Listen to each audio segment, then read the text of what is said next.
After defeating Frieza, the Z-Fighters return to their quiet lives on Earth. But a new threat soon emerged to disturb the peace: the android Cell. One after another, the Z-Fighters have succumbed to Cell's awesome might. Now, with no one left to stop the monster's onslaught, and with the fate of the world hanging in the balance, the weight of this monumental task now rests on Gohan's shoulders. A year has passed, and still Goku has not returned.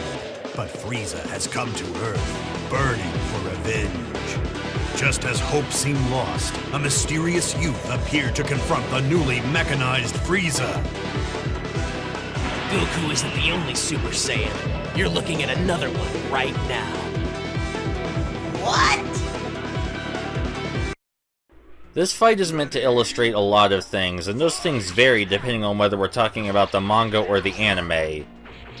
One of the things both of them illustrate is the power of Trunks' sword. That's meant to get across very clearly. Another is the power of Trunks himself, but the anime and the manga handle this very differently. In the manga, it's implied that Frieza is only using half of his power, and also Trunks kills Frieza immediately. Doesn't waste any time doing that. In the anime, the fight is a bit more drawn out, and the anime also implies that Frieza is using all of his power instead of just half. I like the manga version a bit more, because it implies that Frieza's arrogance was directly responsible for his death instead of somewhat indirectly like the anime. And there's also the fact that I'm not sure why Trunks would try and draw out the fight. I can't think of a good reason for that.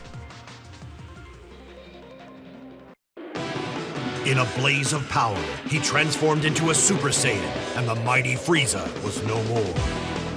Somehow, he knew Frieza was coming, just as he knew when Goku would return. His name is Trunks. The son of Bulma and Vegeta, he traveled to the past in his mother's time machine to issue a warning. In 3 years' time, a pair of virtually unstoppable androids will appear and plunge the world into darkness.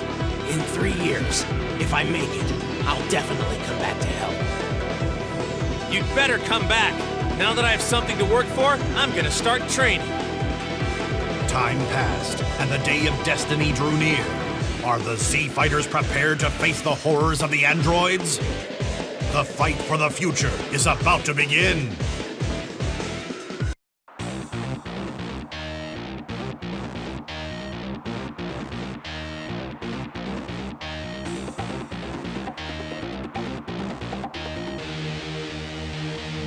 Hey, did you guys happen to see 2 killer androids around here?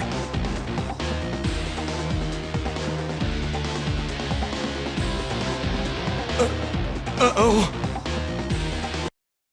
This isn't too different from what actually happened.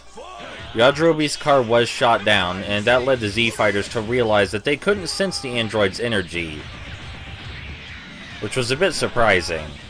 So they split up and look around the city for them.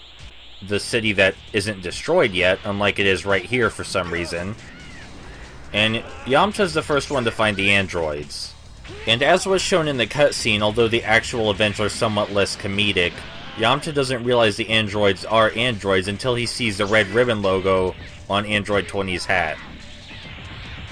And Yamcha was definitely struggling to survive, but it went a little bit differently than what is being shown here. Mostly it was just Yamcha twitching a lot as Android 20 tried to drain the life out of him, before he shoved his entire fist through Yamcha's chest. Or stomach. Look, his entire fist went through Yamcha.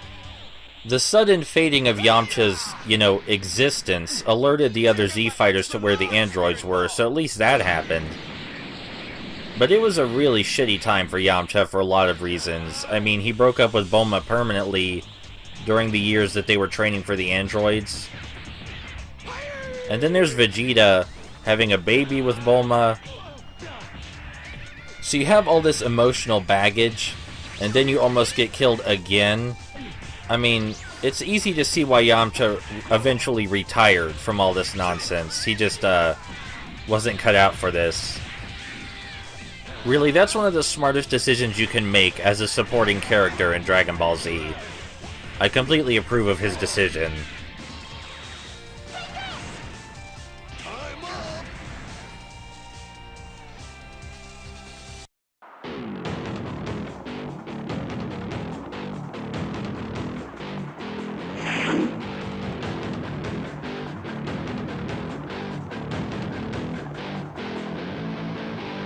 Look, I'll fight you if that's what you want, but not here! You cannot defeat us! Never! Fine. We can kill you wherever you wish, Goku.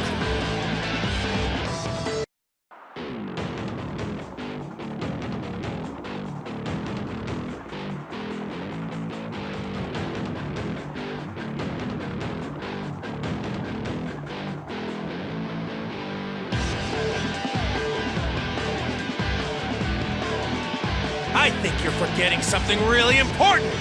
You're going to lose! What? So that cutscene was hilarious and it always makes me chuckle, but I think it's meant to replicate the moment where Dr. Gero learns about Namek.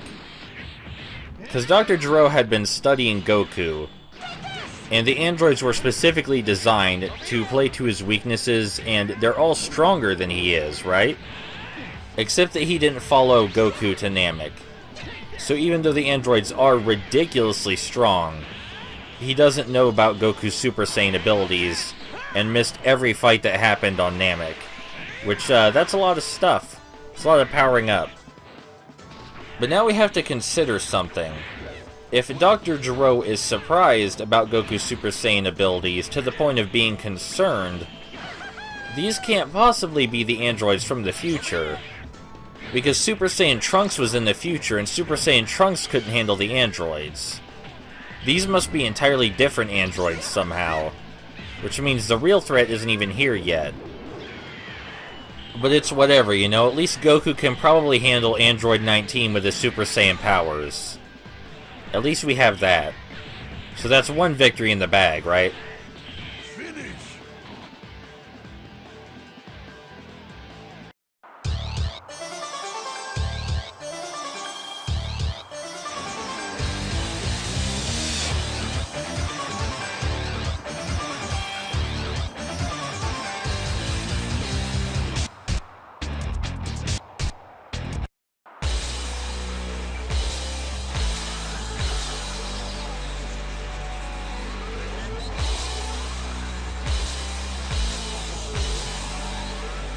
If anyone beats Kakarot, it'll be me. I won't allow you to deny me that satisfaction.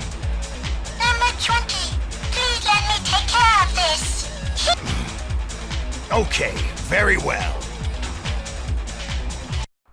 This is the moment, after so much desperation, where Vegeta finally reveals himself as a Super Saiyan. And he had trained and trained and trained and just was incapable of reaching the same level of power as Goku. Until now. Now, as with many plot points, the anime and manga disagree heavily as to what exactly happened, and how Vegeta became a Super Saiyan. In the anime, it was because he was pushed to his absolute limit, and there was absolutely nothing he could do. He either had to die or become a Super Saiyan. And that's what happened. In the manga, it's sort of just explained away in a couple of sentences. Gohan says that he thought that only someone of pure heart could become a Super Saiyan. And Vegeta says his heart is definitely pure, but it's pure evil. And that's that. And I don't care how awful that is beautiful, and that is the only version that matters. I'll blow